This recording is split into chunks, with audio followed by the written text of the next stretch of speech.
దక్షిణంలో అభివృద్ధి సంక్షేమం నీరుగార్చిన వాసుపల్లి గణేష్ కుమార్ హయాంలో పేద ప్రజలు మరింత పేదలుగా మారారు. కాంగ్రెస్ కు ఓటు వేసి ఆయన్ను ఇంటికి పంపాలని ఓటర్లకు అభ్యర్థన. దక్షిణంలో పేద ప్రజలు మరింత పేదలుగా మారారని వైకాపా అభ్యర్థి వాసుపల్లి గణేష్ కుమార్ గత 10 సంవత్సరాలుగా ఎమ్మెల్యేగా పనిచేసి నియోజకవర్గ అభివృద్ధిని సంక్షేమాన్ని నీరుగార్చాడని, నియోజకవర్గ ప్రజలు ఆయనకు ఓటు వేయకుండా ఇంటికి పంపాలని విశాఖ దక్షిణ నియోజకవర్గం కాంగ్రెస్ పార్టీ ఎమ్మెల్యే అభ్యర్థి వాసుపల్లి సంతోష్ కుమార్ పిలుపునిచ్చారు.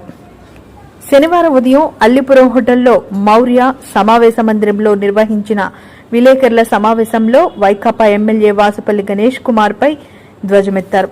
కుల మతాలకు వర్గ రాజకీయాలకు అతీతంగా ప్రజల సంక్షేమం కోసం, దేశ అభివృద్ధి కోసం నిరంతరం కృషి చేస్తున్న కాంగ్రెస్ పార్టీ హస్తం గుర్తుకు ఓటు వేసి విజయం చేకూర్చాలని విశాఖ దక్షిణ నియోజకవర్గ కాంగ్రెస్ అసెంబ్లీ అభ్యర్థి వాసుపల్లి సంతోష్ కుమార్ వేడుకున్నారు. ఈరోజు ఎన్నికల సందర్భంగా ఈ రోజుతో మన ఎలక్షన్ ప్రచార కార్యక్రమాలు ముగియనున్నాయి. మరి యొక్క ప్రెస్ మీట్ కి చేసిన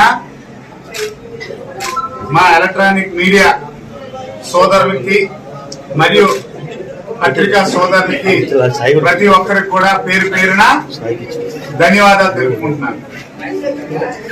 ఈ రోజు ముఖ్యంగా దక్షిణ నియోజకవర్గం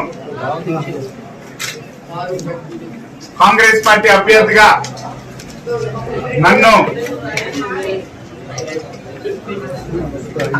సరిమినమ్మ గారు, వైఎస్ సరిమినమ్మ గారు ఆశీస్సులతో కాంగ్రెస్ పార్టీ పెద్దలైనటువంటి మల్లికార్జున ఖర్గే గారు, పెద్దలు రాహుల్ గాంధీ గారు,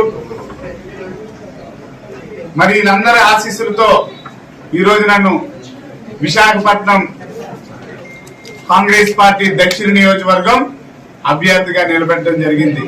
వాళ్ళందరికీ కూడా ప్రత్యేకమైన ధన్యవాదాలు. మరి ఈరోజు రాజన్న బిడ్డ కాంగ్రెస్ పార్టీ పిసిసి అధ్యక్షురాలు వైఎస్ సరిమిలమ్మ గారు నేతృత్వంలో ప్రణాళికలో ఈ రోజు విశాఖపట్నంలో ఏదైతే దక్షిణ నియోజకవర్గం ఉందో ఆ దక్షిణ నియోజకవర్గం కాంగ్రెస్ పార్టీ అభ్యర్థిగా నేను ప్రతి ఇంటికి, ప్రతి వాడకి, ప్రతి వీధికి, ప్రతి వార్డుకి వెళ్లి ప్రజల దగ్గర మమేకమయ్యాను. మా ప్రజలను వేడుకున్నాను. ఈ రోజు కాంగ్రెస్ పార్టీకి మళ్లీ పూర్వ వైభవం వచ్చేలా మా కార్యకర్తలు, మా నాయకులు అందరం కలిసి గడప గడప ప్రోగ్రాము ప్రారంభించి ప్రతి అక్కని, ప్రతి అమ్మని, ప్రతి చెల్లిని, యువతుల్ని, యువకుల్ని కలడం జరిగింది. ప్రతి ఒక్కరు కూడా ఈ రోజు రాజన్న బిడ్డ అయినటువంటి సరిమిలమ్మ గారి నేతృత్వంలో పనిచేయడానికి సిద్ధంగా ఉన్నారు. ఈ రోజు రాజన్న చరిష్మా ఉన్నటువంటి వ్యక్తి ఎవరైతే ఉన్నారో సరిమిలమ్మ గారు కాంగ్రెస్ పార్టీ బలోపేతం అవ్వాలని చెప్పేసి ప్రతి ఒక్క నాయకులు, కార్యకర్తలు కూడా ఈ రోజు ఆలోచిస్తున్నారు. అదే విధంగా దక్షిణ నియోజకవర్గంలో ప్రతి ఒక్క వాడ వీధి వీధి సందు సందు కాంగ్రెస్ పార్టీ ఒక జెండా మళ్లీ రెపరెపలాడేలా మా నాయకులు, మా కార్యకర్తలు, మా అందరం కూడా ఎంతో కృషితో పనిచేస్తాం. ఈ రోజు మా కాంగ్రెస్ పార్టీ మేనిఫెస్టో మా దక్షిణ నియోజకవర్గంలో